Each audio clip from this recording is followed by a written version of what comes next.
আমাদের জিরানিয়া সাব ডিভিশনে COVID-19 case দিন দিন বাড়ছে, যা 15 দিন আগে বেশি একটা ছিল না। লাস্ট 15 to 20 ডেজের মধ্যে এবং লাস্ট 7 ডেজে ড্রাস্টিক্যালি এটা বাড়ছে খুব। টিডিএডিসি ইলেকশন গেছে, তারপরে অনেক মিছিল, মিটিং, সমাবেশ হয়েছে, কিছু মেলা হয়েছে। এই গ্যাদারিংয়ের জন্য মার্কেটিং গ্যাদারিং সবকিছু মিলিয়ে এই সংখ্যাটা দিন দিন বাড়ছে। আমরা অনেকগুলি স্টেপ নিয়েছি ইতিমধ্যে। আজকের দিনে দাঁড়িয়ে আমাদের টোটাল 134 জন 134 কোভিড পেশেন্ট আছে পজিটিভ। ডেইলি 5 জন 7 জন করে হচ্ছে। টেস্টিং আমরা বাড়িয়েছি, প্রত্যেকটা 6টা হাসপাতাল আছে আমাদের, 6টা হাসপাতালেই প্রতিনিয়ত টেস্টিং হচ্ছে, ডেইলি টেস্টিং হচ্ছে। ভ্যাকসিনেশনও অনেকটা ইমপ্রুভমেন্ট হয়েছে, ভ্যাকসিনেশনও চলছে পাশাপাশি। আমরা এখন সিদ্ধান্ত নিয়েছি, বেশ কয়েকটা মিটিং করেছি আমরা, ব্যবসায়ীদের নিয়ে, জনপ্রতিনিধিদের নিয়ে মিটিং করেছি আমরা। তারপর ব্লক লেভেলের আমাদের টাস্ক ফোর্স আছে, সেইগুলি নিয়ে আমরা মিটিং করেছি। ইতিমধ্যে 7-8টা মিটিং হয়ে গেছে আমাদের।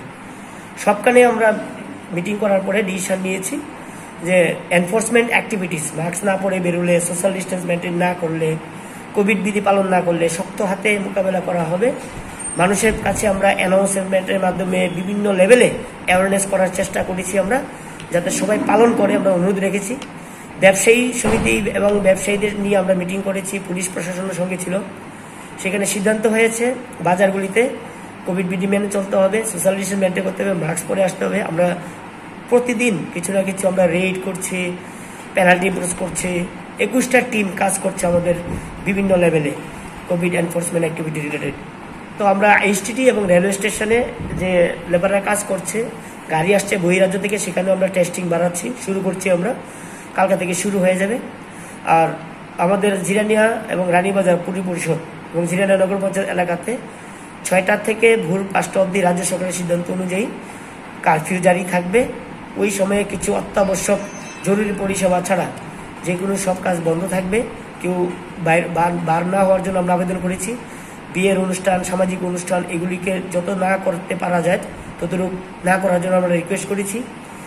একান্তই যদি ডেফার করা যায়, ডেফার করার জন্য আমরা আবেদন রেখেছি। সব পলিটিক্যাল পার্টি রিপ্রেজেন্টেটিভদেরও আমরা আবেদন রেখেছি, বড় যাতে কোনো সমাবেশ না প্রয়োজন পড়লে, খুব অত্যাবশ্যক অ্যাটলিস্ট মে মাস, জুন মাস যাতে এড়িয়ে চলা যায়, সেটারও আমরা আবেদন রেখেছি।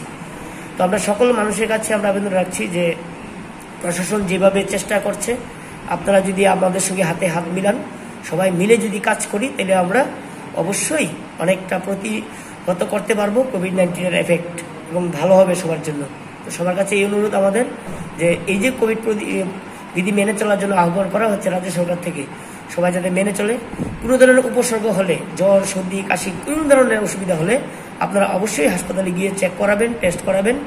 বাড়িতে থাকা যায় এবং বিপিএল ফ্যামিলি, অন্তদের ফ্যামিলি, তাদেরকে আমরা সাহায্য করছি রাজ্য সরকার থেকে 1500 টাকা করে। তো হোম আইসোলেশন থাকবেন, আপনাদের খেয়াল নেওয়া হবে, ডাক্তার ফোন করে আপনাদের খেয়াল রাখবেন। তো সেটা করা। আর ভ্যাকসিনেশন 45 ইয়ার এজ প্লাস যারা আছে তাদের ভ্যাকসিনেশন ড্রাইভ চলছে, তারা সবাই যাবেন নিয়ারেস্ট হাসপাতালে গিয়ে, অবশ্যই আপনারা ভ্যাকসিন নেবেন। 18 বছর প্লাস ভ্যাকসিন যখন আরম্ভ হবে আমরা আপনাদেরকে জানিয়ে দেবো, তখন সেই কাজ হবে। তো আমাদের প্রশাসন থেকে অনুরোধ, আপনারা কোভিড বিধি মেনে চলুন, ভিড় এড়িয়ে চলুন, একদম ভিড়ে যাবেন না, মাস্ক না পরে বেরোবেন না, কাউকে বেরোতেও দেবেন না বাড়ি ঘরে। সেই আবেদন আপনাদের কাছে রইল। আমরা চেষ্টা করছি যত পারা যায় এই কোভিড-19 যে এফেক্ট, এটাকে প্রিভেন্ট করা যায় এবং সেফটি মেজার্স নেওয়া যায়। আমাদের খুমলুঙে কোভিড কেয়ার সেন্টারও নোটিফাই হয়েছে, সেটাও তৈরি আছে। ডাক্তারের টিম দিন রাত কাজ করছে, সবাই কাজ করছে আমরা মিলে। আপনারা নিজেকে সেফটি রাখুন, সেফ রাখুন। নমস্কার।